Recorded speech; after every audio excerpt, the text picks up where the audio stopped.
자, 그렇게 유방은 끝이 났습니다.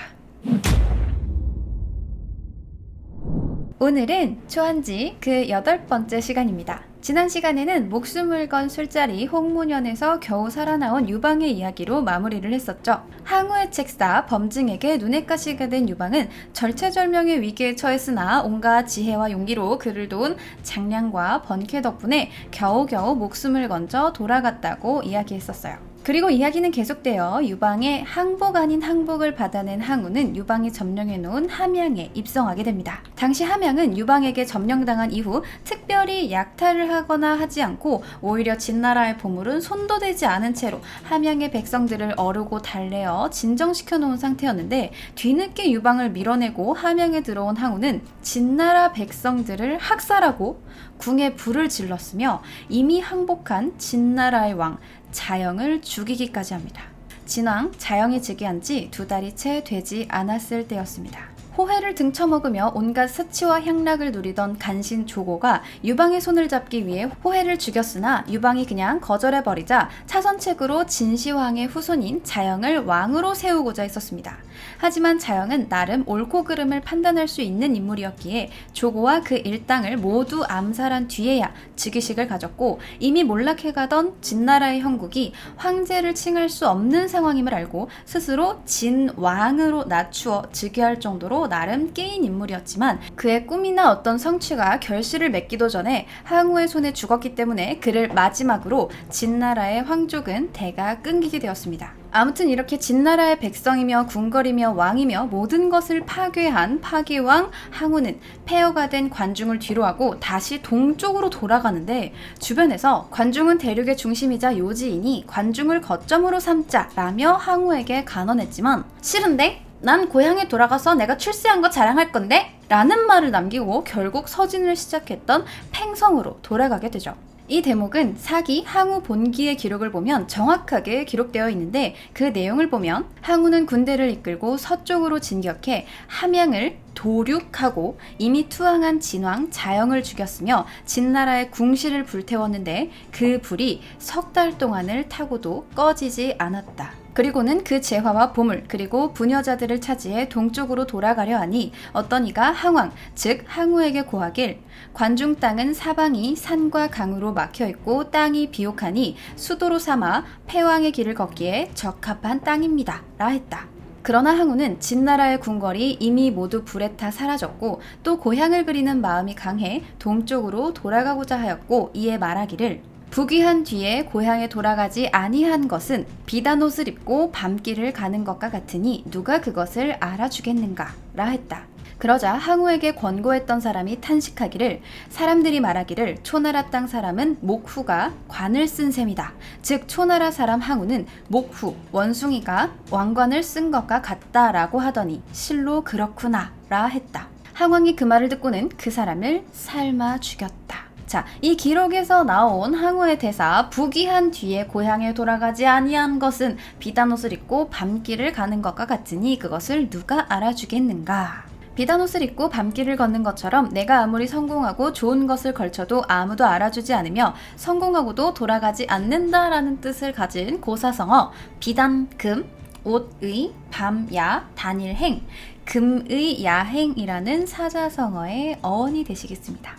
자, 고사 이야기는 나중에 하나하나 더 배워보도록 하고, 아무튼 항우는 그렇게 동쪽으로 돌아가게 되었고, 그렇게 동쪽으로 돌아간 기원전 206년 1월 황제의 나라였던 진나라를 멸망시켰으니 모시던 왕인 초나라 회왕을 황제로 높여 천자의 자리에 오르게 합니다. 물론 초회왕이 항우를 견제하여 북벌을 보냈을 당시 애당초 상관이던 송이를 죽이고 관중으로 군사를 돌렸을 시점부터 항우는 초회왕을 진심으로 섬길 생각이 없었기에 초회왕을 위해 그를 황제로 올린 것은 아니었고, 항우 스스로가 왕이 되기 위해서는 섬기는 사람이 왕보다는 높은 자리에 올라야 했기에 항왕이 되고 싶었던 항우가 초회왕을 초의제로 만들어준 것이었죠.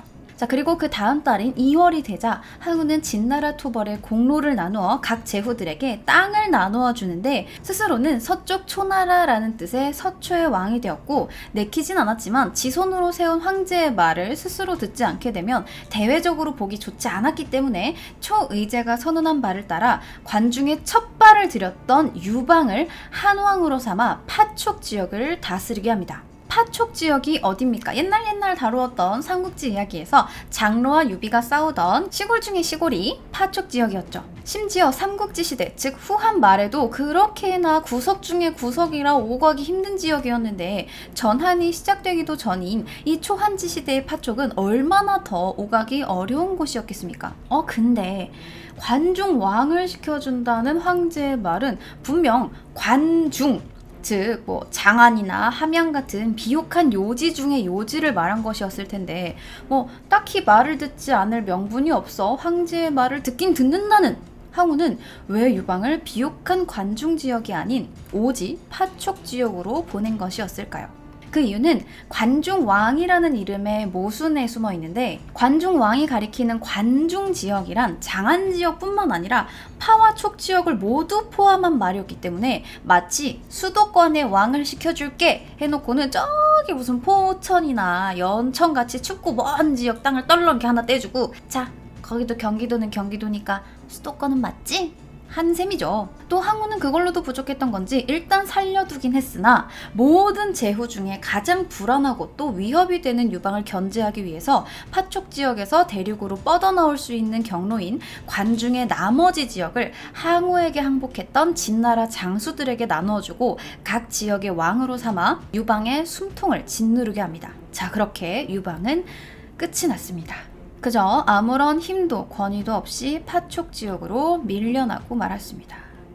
줄 알았지만 나름 한따까리 하던 유방인데 항우가 이렇게 지멋대로 관중왕이 되었어야 할 자신을 총구석으로 보낸 걸 두 눈 시퍼렇게도 그냥 보고만 있진 않았겠죠. 유방과 그의 장수 및 병졸들은 먼 파촉 지역으로 떠나는 것에 대해 거의 유배와 다름없는 이 처사에 대해서 큰 불만을 품고 있었고, 실제로 당시 파촉 지역은 유배 지역으로 악명 높은 곳이었기 때문에 유배지에 가서 빛도 못 보고 죽나, 항우와 싸워서 죽나, 그게 그거 아니겠습니까? 라는 의견이 속속 나타나기 시작합니다.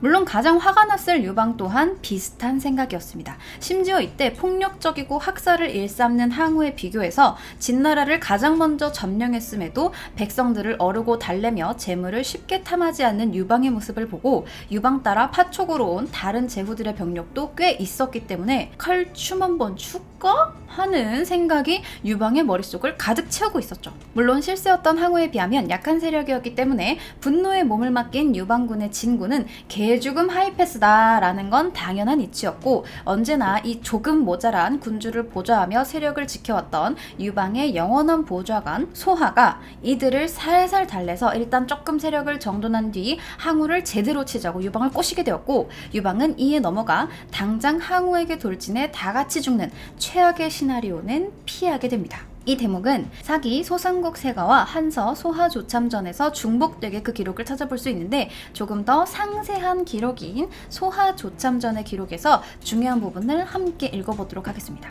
처음 제후들이 서로 함께 약속하길 먼저 함곡관으로 들어가 진나라를 이기는 자가 그 땅의 왕이 되기로 하였다. 항우가 뒤늦게 들어와서는 오히려 패공, 즉 유방을 공격하려 하니 패공이 사과하여 그 화가 풀어졌다.